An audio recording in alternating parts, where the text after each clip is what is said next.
Soy el abogado agrario Ramón Herrachel, brindando asesoría gratuita, jurídica, en materia agraria, específicamente en lo inmobiliario. En esta ocasión, dejo a tu disposición el WhatsApp, celular, teléfono 6692 25 59 25. Repito, 6692 25 59 25. El tema ganador: leyes que regulan los lotes ejidales o comunales. Tanto en ese proceso de adquisición, posesión y conflictos. Y desde luego también cuando ya han sido regularizados. Este tema aplica para ejidos y comunidades por equidad de género, cuando refiere a ejidatario, comunero, abogado. Desde luego que también incluyo a la mujer, ambos géneros, pues solo por cuestión de tiempo me refiero al singular de abogado. Es importante tener una noción básica de lo que es un lote, un solar. Es una superficie medida en metros que forma parte de una cuadra en una zona urbana o poblado ejidal que no pertenece a la zona parcelada ni al uso común. El tamaño del solar varía, pero debe ser suficiente para que se construya una casa y ahí habite una familia completa. El solar pues tiene sinónimos, se le conoce también con el nombre de lote, predio, terreno, casa, domicilio, baldío, incluso le llaman propiedad, pero entre comillas se refiere en realidad a la cuestión patrimonial. Respecto al tema que nos ocupa de las leyes, aclaro que me referiré a ellas en el sentido amplio de la palabra, es decir, la forma legal que directa o indirectamente aplica el tema de los lotes o solares. Es importante también aclarar que las clasifiqué en dos secciones. La primera, en lo que yo le llamo de fondo, las que plantean la existencia jurídica de esa figura llamada solar o llamado lote, respecto a su existencia, respecto a su tenencia, ya sea regular o irregular. Y en la segunda sección la clasifiqué de acuerdo al procedimiento, a las formas en que se lleva a cabo, por ejemplo, el juicio en caso de conflictos.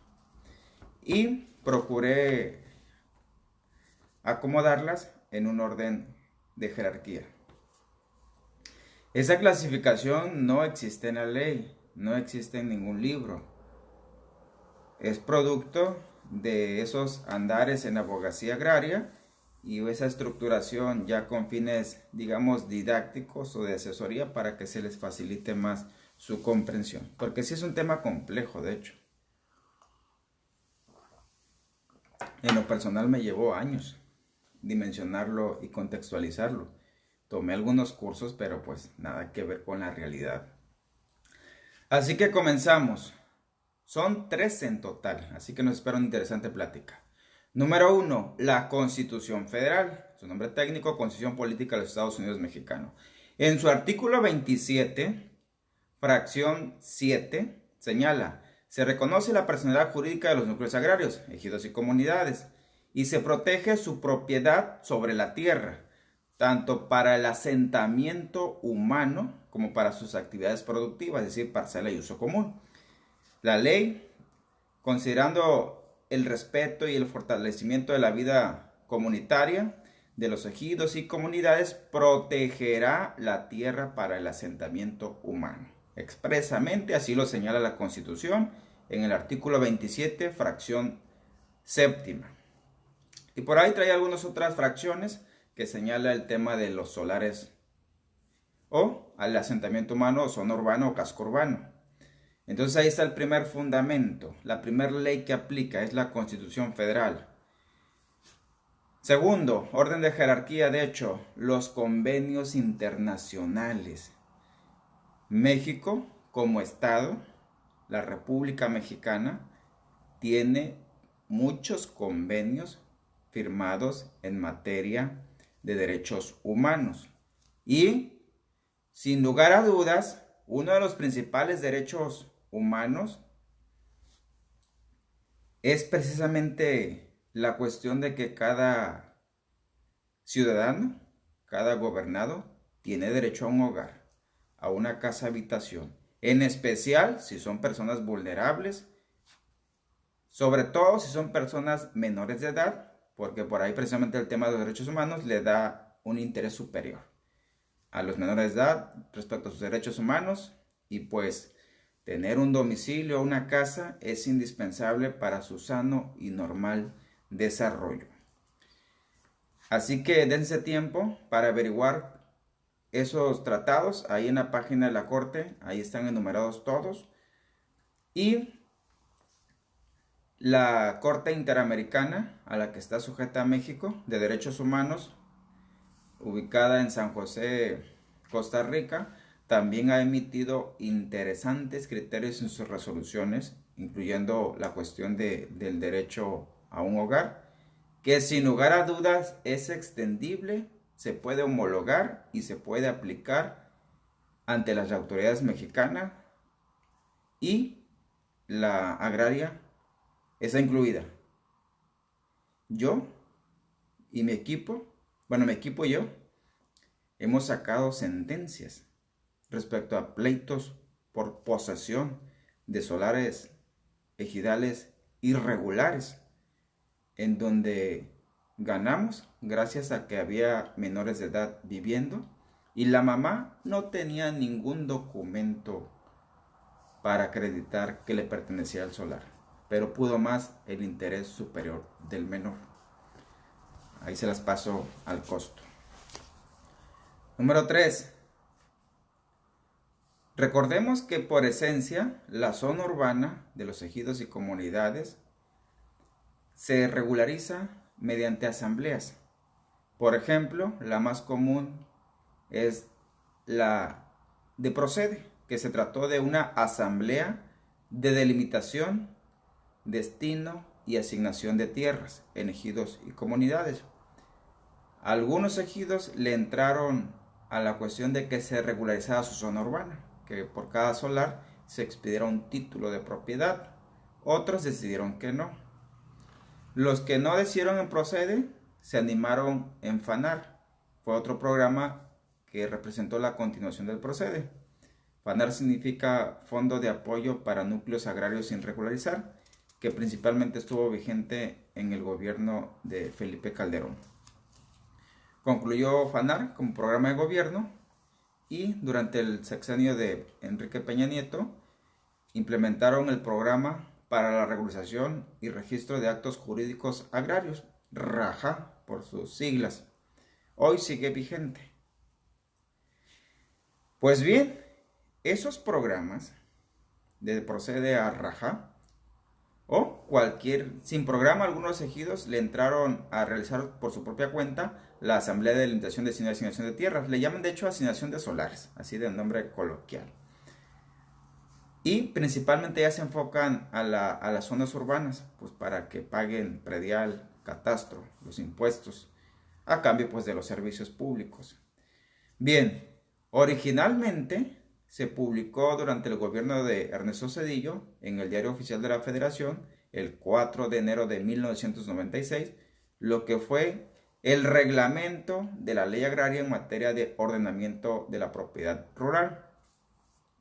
Ese reglamento, durante el gobierno de Felipe Calderón, se publicó en el Diario Oficial de la Federación el 28 de noviembre de 2012, el nuevo reglamento de la ley agraria en materia de ordenamiento de la propiedad rural, y sigue vigente. Básicamente, las asambleas de asignación de solares, son asambleas de forales especiales, recalco, se basan tanto en la ley agraria y en este reglamento cuando es a través de asambleas, recalco. donde interviene la Procuraduría Agraria y los funcionarios del RAN y un notario público, más ingenieros que elaboran el proyecto de los planos individuales y del plano interno o general del ejido, sobre todo donde se delimita pues la zona urbana que incluye los solares o los lotes. Ténganlo en cuenta, ese reglamento está vigente y ojo, cuando la busquen tengan mucho cuidado porque el buscador de Google envía primero el del 4 de enero de 1996, ese ya quedó sin efecto legal. Actualmente está vigente, lleva el mismo nombre, pero fue el que emitieron el 28 de noviembre de 2012. Y de hecho esos reglamentos sirven para los juicios, ténganlos en cuenta. La cuarta normativa que influye es el Reglamento Interior del Registro Agrario Nacional. Artículo 22. Las delegaciones tendrán las siguientes atribuciones. Enumera muchas. La número 23 dice: elaborar los planos que deriven de la delimitación, destino y asignación de tierras, así como de los planos individuales de parcela y solares que sean requeridos al RAN. Artículo 49. Reglamento interior del RAN. Son documentos idóneos para acreditar los actos jurídicos que conforme a la ley y a este reglamento deben registrarse en los folios agrarios. Número 2. Los títulos o certificados que amparen derechos sobre solares, tierras de uso común y parcelas de ejidatarios y comuneros. Artículo 81. Reglamento interior del RAN. El RAN expedirá, conforme a lo dispuesto en el artículo 56 de la ley, certificados parcelarios y derechos de tierras de uso común, así como títulos de propiedad de origen parcelario o de solar urbano.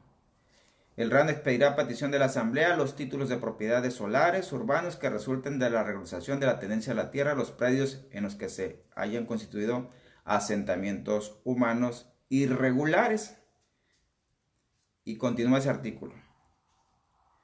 Y en correlación con el artículo, los artículos que les estoy citando del Reglamento Interior del RAN, está la Ley Agraria en su artículo 152, que señala que deberá inscribirse en el RAN, párrafo segundo, los certificados o títulos que amparen derechos sobre solares, tierras de uso común y parcelas de ejidatarios y comuneros. Ahí está, pues tenemos la cuarta normativa, que es el Reglamento Interior del RAN. Les recomiendo que lo lean también y que lo analicen. Número 5. Le llamo yo la ley de la SEDATU.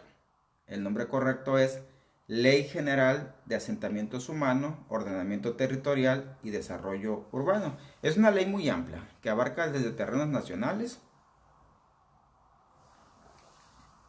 zonas federales y también la zona urbana de los ejidos y comunidades. Es muy clara en su artículo primero, la ley de la SEDATU, que señala: la presente ley es de orden público e interés social y de observancia general en todo el territorio nacional. Las disposiciones de esta ley tienen por objeto, número 1, fijar las normas básicas e instrumentos de gestión de observancia general para ordenar el uso del territorio y los asentamientos humanos del país, con el pleno respeto a los derechos humanos y demás. Ahí está, los solares, ejidales, comunales, ya sean regularizados o irregulares, forman asentamientos humanos y por lo tanto la ley de la SEDATU es aplicable. Y de hecho ya dejé claro de que por lo general se regularizan los solares a través de actas de asamblea de forenses especiales, y la ley de la SEDATU representa la segunda opción. Es decir, cuando la regularización de la zona urbana, el asentamiento humano, se va a llevar a cabo vía CORET, que ya no existe. Lo que era la Comisión para la Regularización de la Tenencia de la Tierra, que incluía solares de ejidos y comunidades. Actualmente existe INSUS, Instituto Nacional del Suelo Sustentable, que está sectorizada dentro de la SEDATU, dentro de la Secretaría de Desarrollo Agrario, Territorial y Urbano. Básicamente, la segunda opción, la mecánica es que expropian, regularizan y venden el título de propiedad a quien corresponda. Es la opción B, cuando no se lleva a cabo a través de asamblea, puede ser a través de la ley de la SEDATU, por medio de INSUS, que pertenece obviamente a la SEDATU. De hecho, en correlación a la ley de la SEDATU, señala la ley agraria en su artículo 93, los bienes ejidales y comunales podrán ser expropiados por alguna de las siguientes causas de utilidad pública. Fracción 5. Regularización de la tenencia de la tierra urbana y rural. Ahí está el fundamento legal que le da cabida a esta segunda alternativa para que a través de la SEDATU se regularicen las zonas urbanas de cada ejido o comunidad pendiente, pues. Normativa número 6. Los reglamentos internos, los estatutos comunales.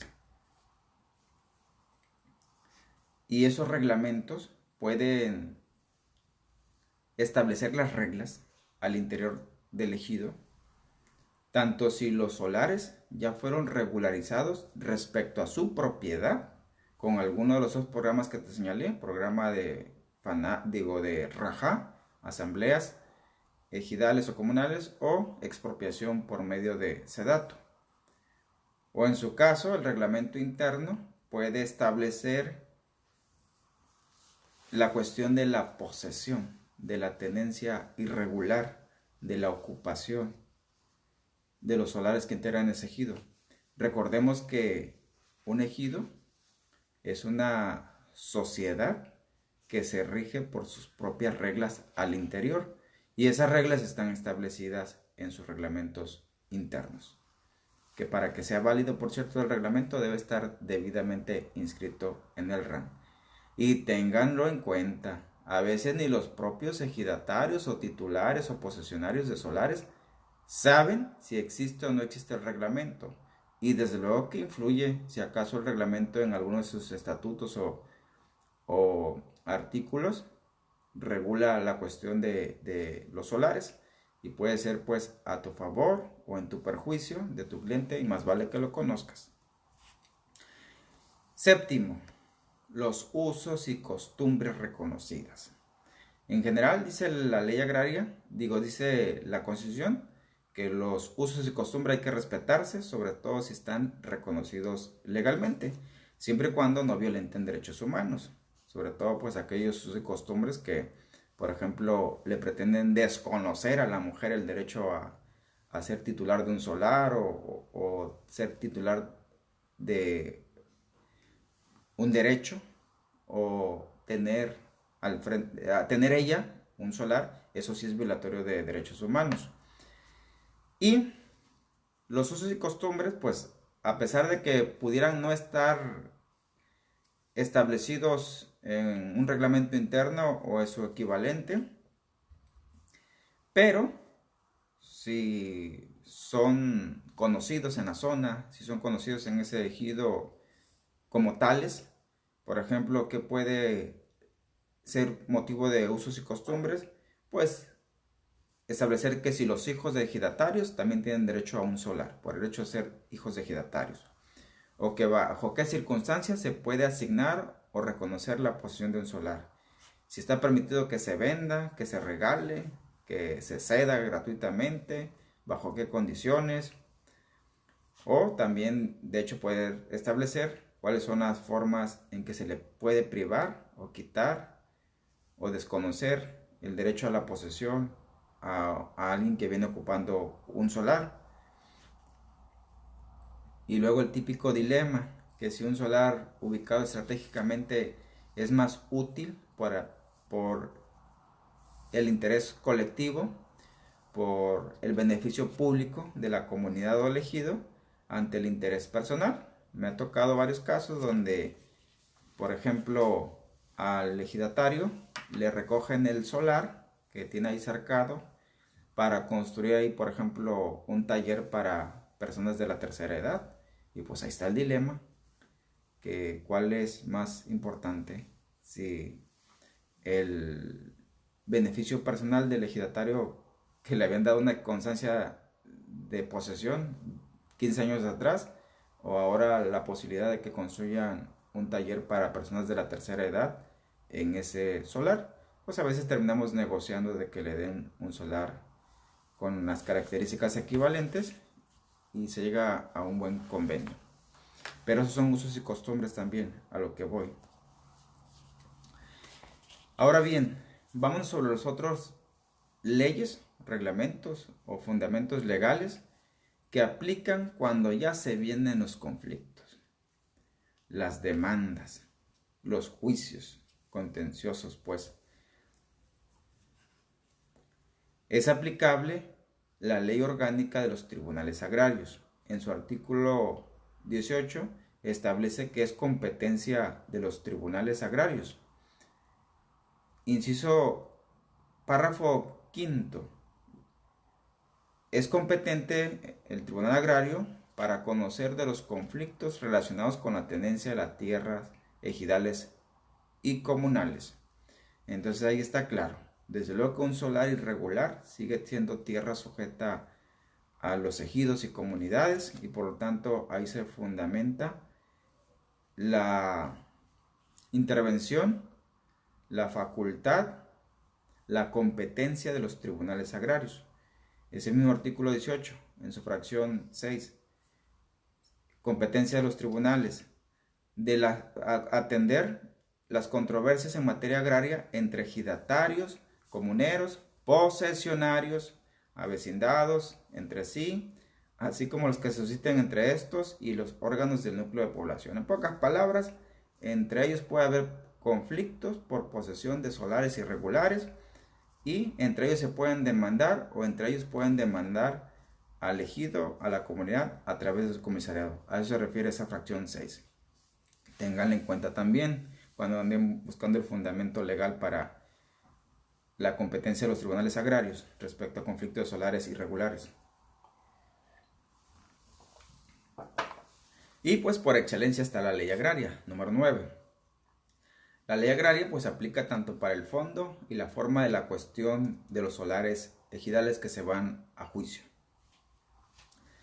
Y sobre todo encuentras la cuestión de los solares o los lotes del artículo 63 al 72. Por ejemplo, el 63 señala que las tierras destinadas al asentamiento humano integran el área necesaria para el desarrollo de la vida comunitaria del ejido, y que sea compuesta por los terrenos que se ubiquen dentro de la zona de urbanización o de su fondo legal. Ahí está el artículo. Y respecto a la cuestión procedimental, que es muy breve, pero está a partir del artículo 173 en adelante. Ahí establece los lineamientos de manera escueta de cómo es el procedimiento, donde desde luego se incluyen en ese procedimiento todo conflicto que se pueda presentar relacionado con los solares irregulares. Y como nació incompleta la ley y está rebasadísima, pues en su artículo segundo y el 166 de la ley agraria establece que es supletorio el Código Federal de Procedimientos Civiles para atender la cuestión procesal. Y por cierto, el artículo 2 dice que de la ley agraria establece que suple también la legislación civil, es decir, el Código Civil Federal. Esto, por ejemplo, cuando una constancia, un contrato, un acta de asamblea vaya a ser motivo de juicio en relación a los vicios del consentimiento. Entonces hay que remitirnos al Código Civil Federal, ya lo ha reiterado la Corte y los colegiados en tesis aislada, que sí suple. Por ejemplo, si van a atacar van a impugnar una constancia, un contrato, un convenio, un acta de asamblea, y su planteamiento consiste en que falsificaron la firma, la huella o en el periodo o en la fecha en que señala el documento que se formalizó el titular del solar o el posesionario ya no estaba en sus facultades mentales o se aprovecharon de él, de su ignorancia, etcétera. Es el artículo, digo, es el Código Civil Federal el que tienen que citar. Número 12. Las jurisprudencias y las tesis aisladas del Poder Judicial de la Federación, propiamente lo que es la Corte, sus salas y los tribunales colegiados de circuito. Existen por lo menos 70 entre tesis aisladas y jurisprudencias que mencionan específicamente el tema de los solares ejidales, el tema del asentamiento humano en ejidos y comunidades. Revísenlo, entren al portal de la Corte, ahí están. Y esos 70 criterios tanto aplica para la cuestión de la forma, es decir, de esa figura jurídica que se le denomina solar, se le denomina lote, zona urbana, asentamiento humano, casco urbano. Ahí están la Corte intentándole dar forma a ese tema, y también cuestiones procedimentales aplica. Y ojo ahí, nada más estoy señalando que existen 70 respecto al tema específico de los solares, porque desde luego que también hay varias tesis y jurisprudencia en temas de derechos humanos, en temas del debido proceso o llamado tutela judicial efectiva, que también son aplicables o se extiende su contenido a conflictos que tengan que ver con la tenencia de la tierra dentro de solares, ejidales o comunales. Número 13. Los principios generales del derecho y también los principios especiales en lo agrario del derecho. Varias sentencias que he tenido la oportunidad de conocer literalmente se refieren a que, por ejemplo, resuelven con que nadie puede disponer de lo que no le corresponde. Es decir, no le otorgamos validez legal a esa constancia porque quien la expidió no estaba facultado o no le era dueño de ese solar. Y ya ven que abundan las constancias de posesión de solares. Otro principio que es muy recurrente: el que es primero en tiempo es primero en derecho, sobre todo cuando son conflictos de la mera posesión de los solares, que no está en litigio la propiedad, sino la posesión. Y ahí sí te lo aplican, te lo digo porque me consta. El otro principio de la carga probatoria de las partes, la obligación que tienen, pues, de que si aseguras que eso es un solar, pues acredita que es un solar, acredita que existe con un plano, acredita que es irregular o en su caso está en proceso de regularizarse o en su defecto ya se regularizó y andamos peleándonos la titularidad de la propiedad. El otro principio es de que no existen las compraventas de palabra de bienes inmuebles. Es decir, un solar, por más irregular que sea, es un inmueble. Y aquello de que a mí mi compadre me vendió y fue de palabra y aquí respetamos la palabra, eso no te va a beneficiar. Entre tantos principios, nada más estoy citando unos a maneras de ejemplo para cerrar el ciclo de las 13 fuentes de la legislación que aplican en el tema de los solares ejidales o comunales, ya sean regularizados o irregularizados. De hecho, como te das cuenta, le estoy dando un enfoque más a los solares irregulares, porque cuando ya están regularizados, pues tienen su título de propiedad y ya son propiedad privada, debidamente inscritas en el registro público de la propiedad. Pues así las cosas. Vámonos a conclusiones. Hay interesantes conclusiones. Número 1. Bien dice el sabio: mientras más conozco, más ignorante soy. Es decir, mientras más me informan o descubro que existen tantas leyes que tengo que conocer, pues llego a la conclusión de que ando corto. de que hay que ponernos a consultar, a analizar, a comprender. Créanme, cuesta salir de esa zona de confort, de que yo nomás me limito a lo que dice la ley agraria y ahí le paro. Y la ley agraria nada más lo mencioné como una de las 13 fuentes del derecho, del fundamento legal que tratan el tema de los solares ejidales o comunales. Dijera la persona resentida sentimentalmente, mejor me hubieran dejado como estaba, ¿no? Feliz y contento con la ley agraria y punto. Pero pues bueno, ya a partir de esta ocasión ya conoce que existen por lo menos 13 fuentes que tienes que ir a citar cuando te planteen una cuestión de los solares ejidales o comunales, sobre todo si son irregulares. Y pues ahora que ya tienes un panorama más amplio, un contexto más ubicado a la realidad respecto al tema pues de los solares, de los lotes, en mi caso créeme que con gusto te compartí estos lineamientos, esta dirección a seguir, ya que tanto quieres profundizar, que tanto quieres avanzar, definitivamente depende de ti. Fue en mi desempeño, como lo dije al principio, en la abogacía agraria, conforme avanzaba, que fui descubriendo esas 13 normativas, por así llamarlas. Fue en varios juicios agrarios donde descubrí todo esto. Y nada de lo que te mencioné son suposiciones, ¿eh? Nada de ejemplos sacados de la imaginación o de los laboratorios teóricos. Son realidades. Y ahí están, mencionadas las 13 fuentes y todas las puedes descargar desde internet. Desde luego te recomiendo que comiences con un caso en concreto y a partir de ahí empieces a investigar. A partir de un caso en concreto.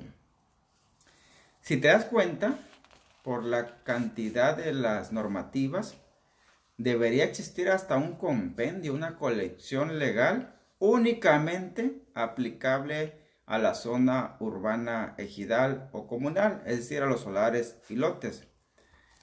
Cuando recién inicié la abogacía agraria, compré, como todo abogado entusiasta, compré la Agenda Agraria, esa colección de leyes agrarias.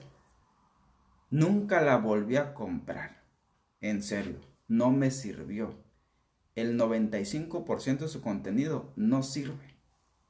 Quien la selecciona no tiene ni la mínima idea de lo que es la justicia y la abogacía agraria. Esto que te acabo de mencionar, tú puedes hacer tu propio compendio en tu computadora, en tu teléfono, la imprimes. Eso sí te va a servir. Dalo por hecho. No te andes confiando de las agendas agrarias, de los compendios agrarios. No sirven. Te lo digo porque me consta. O si alguien ya se enteró que alguna editorial, alguna casa editorial sacó alguna agenda que maneje los principios del derecho, que maneje las jurisprudencias y tesis, la cuestión de los derechos humanos, esa sí sería una agenda agraria. Esa sería una compilación que valdría su adquisición. Y ojalá y alguien lo hiciera. En verdad que sí hace falta. Este tema, insisto en el punto, es muy amplio. Citar el marco legal.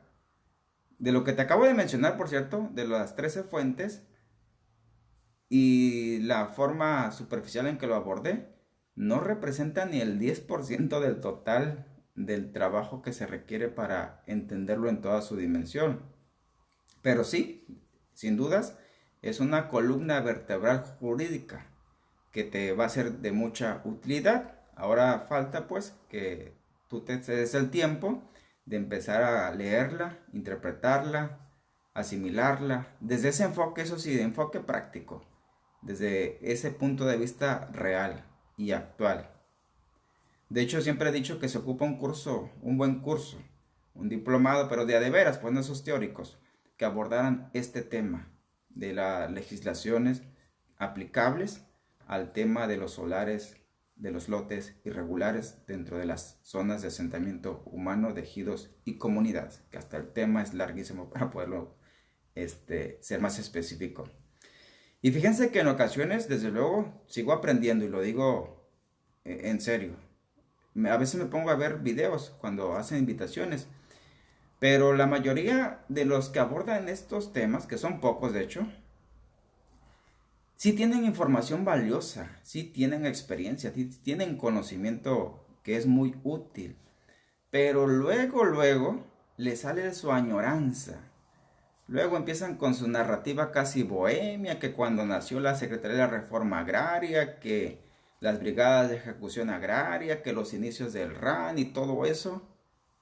Y pues les llega esa narrativa hasta el año 2000, y es literal. De ahí para acá se desconectan y ya no abordan el tema real, los problemas que surgieron y que rebasaron a las instituciones en algunos aspectos. Por ejemplo, este problema de los solares irregulares y las manchas urbanas que siguen creciendo está rebasada la SEDATU. Ellos mismos lo han reconocido en declaraciones que han emitido en los medios de comunicación. Bueno, y no hace falta que lo reconozcan, es una realidad. Tengo la oportunidad de tener trato con varios ejidos de diferentes partes del país y padecen ese problema, el crecimiento desorganizado, irregular de su zona urbana. Y pues mientras tanto, la cuestión agraria, en temas de solares y lotes, sigue extraviada, le llamo yo. Extraviada en el sentido que no se han puesto de acuerdo si se le va a dar ya un uso urbano comercial o un uso urbano social, agrario, post-revolucionario. O siguen sin presupuesto, o siguen sin voluntad los funcionarios públicos, o siguen sin compromiso. Pero algo está pasando ahí. Mientras tanto, los platos rotos ya saben quiénes lo están pagando. La gente que ocupa un hogar. La gente que por necesidad adquiere bajo condiciones irregulares un solar para construir ahí una casa, para vivir ahí con su familia. Esa es la realidad. Gracias por tu atención. Deja tus preguntas. Gracias a quienes ayudan a contestar las preguntas. Eso enriquece esta transmisión. No lo sé todo y no pretendo saberlo todo. Nada más, como siempre digo, marco algunos lineamientos y ya entre todos pues ahí complementamos la información. De eso se trata.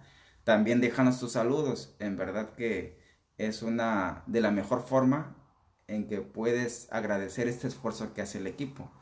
Como bien dice mi madre, el agradecimiento te abre más puertas de las que te imaginas. Entonces nos vemos en la siguiente transmisión.